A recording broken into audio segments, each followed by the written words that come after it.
E hoje, para uma entrevista ao vivo, o Jornal do Dia recebe o coordenador do PROCON estadual, Ney Lopes Júnior. Boa tarde. Boa tarde, Georgia. Boa tarde aos telespectadores do Jornal do Dia. Mostramos hoje uma reportagem das ações conjuntas entre a Prefeitura e o Governo do Estado com vistas à Copa do Mundo de 2014, que vai alterar muitas relações, muitos movimentos na cidade, inclusive a relação de consumo.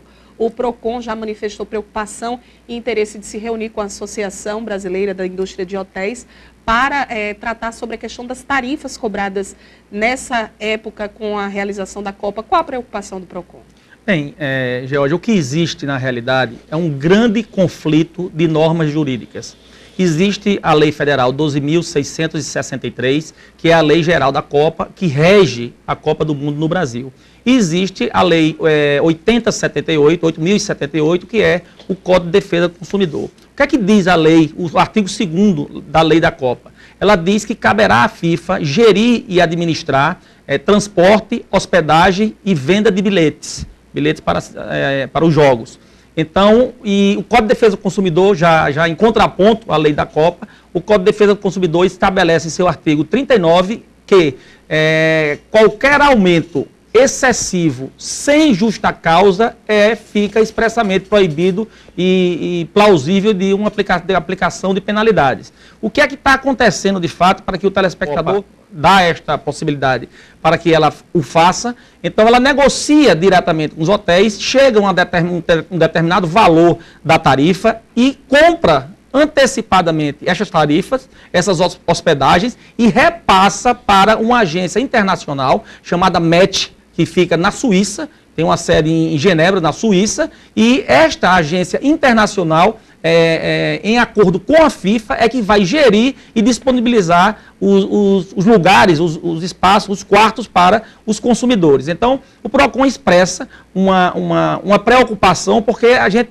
como a FIFA é uma entidade internacional, não tem sede no Brasil, muito menos a MET, que é essa agência de turismo, o PROCON e o próprio governo federal não fica inviabilizado de realizar qualquer tipo de fiscalização. O ministro da Justiça, a semana passada, deu uma entrevista na Folha de São Paulo, onde ele mesmo disse, o ministro da Justiça, de que fica difícil o governo federal controlar esse preço dos hotéis, já que a FIFA está intermediando esta compra entre os hotéis brasileiros e repassando para a agência na Suíça. Mas qual a expectativa? Já que há essa preocupação, tem também os turistas, não só internacionais, mas os turistas brasileiros que vêm assistir os jogos da Copa, que vão passar de um estado para o outro, principalmente nos estados do Nordeste, que são muito próximos e vão precisar de meios de hospedagem. Sim, os turistas brasileiros que também se aplica a norma, eles vão ter que comprar os pacotes nos hotéis e transporte de aviação, vão ter que comprar a alguma agência credenciada por essa que está na Suíça. Infelizmente, essa é uma realidade. O PROCON vai continuar. Não é nem culpa também dos hotéis de Natal. Os hotéis estão bem intencionados. Eu falei com o Habib, que é o presidente da ABIH, e eles estão bem intencionados. Evidentemente, vai ter um aumento. É natural que tenha um aumento nas tarifas, mas, por exemplo, o PROCON vai propor um aumento como base. A gente não pode impor o preço, mas a gente pode conversar e dar algumas sugestões. E uma sugestão, por exemplo, é que o preço da tarifa fique mais ou menos como se fosse no período de autoestação, por exemplo, no período de janeiro e fevereiro.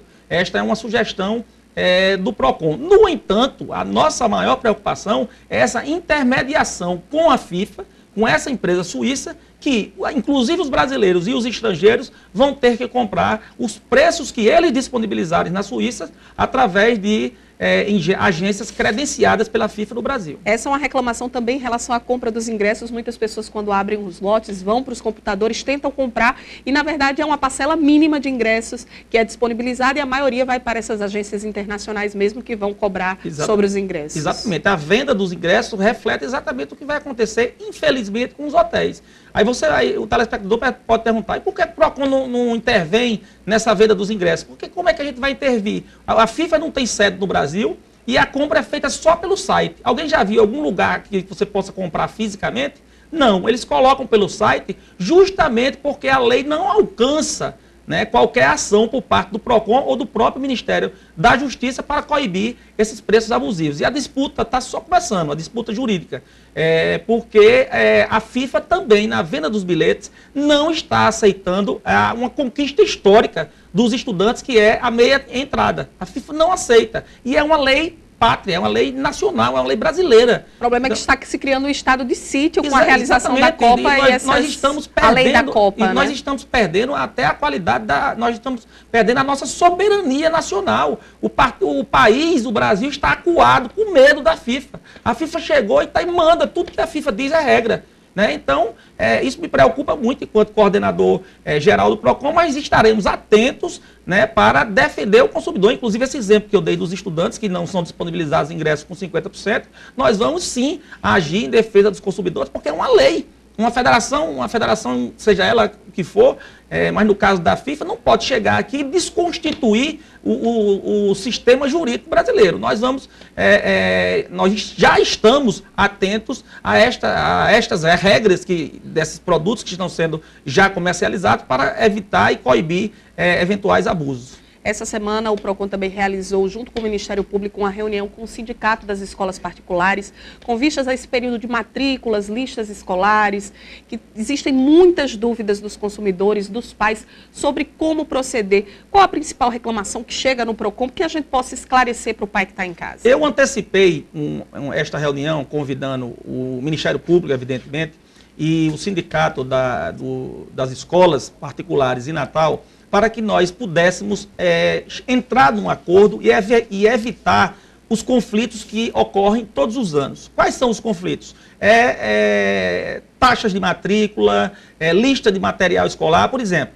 Ficou acertado já previamente entre o Ministério Público, o PROCON e as escolas particulares em Natal e no Rio Grande do Norte também, de que a lista escolar, a escola não pode mais impor marcas de produtos.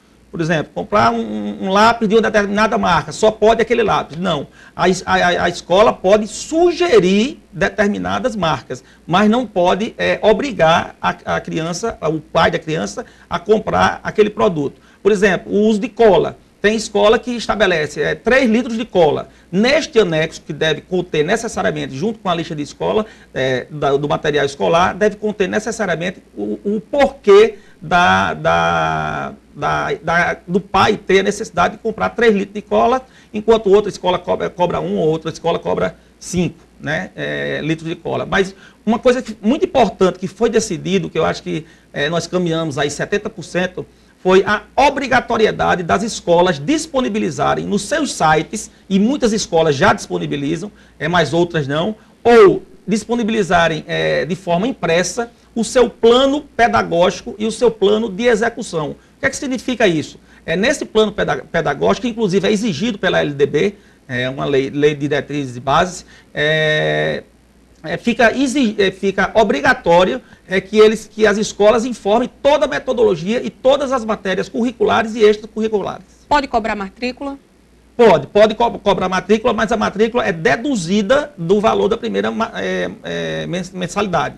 Por exemplo, é possível sim, aí ficou decidido também nesta reunião. A escola pode, o pai pode pagar, por exemplo, R$300 para garantir a vaga do filho. É permitido. Mas na primeira mensalidade, esse valor, esses R$300 será deduzido da primeira mensalidade. Taxa de festividades. É comum nas escolas particulares se estabelecer uma taxa anual para que os alunos participem do São João, da festa do Dia das Mães. Qual a orientação?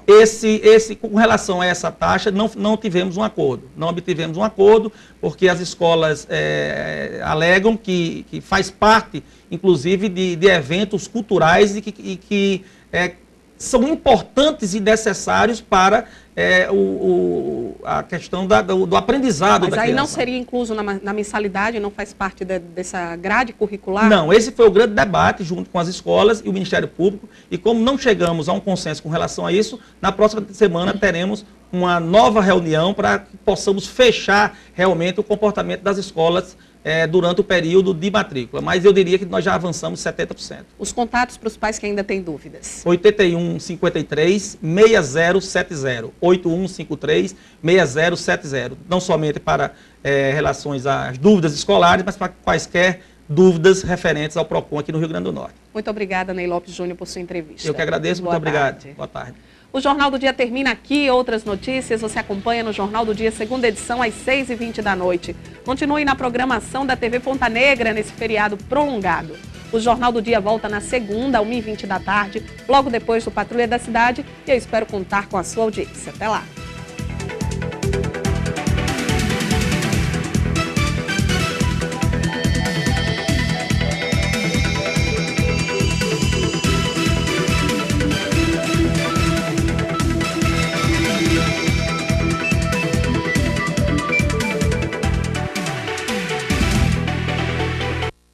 TV Ponta Negra.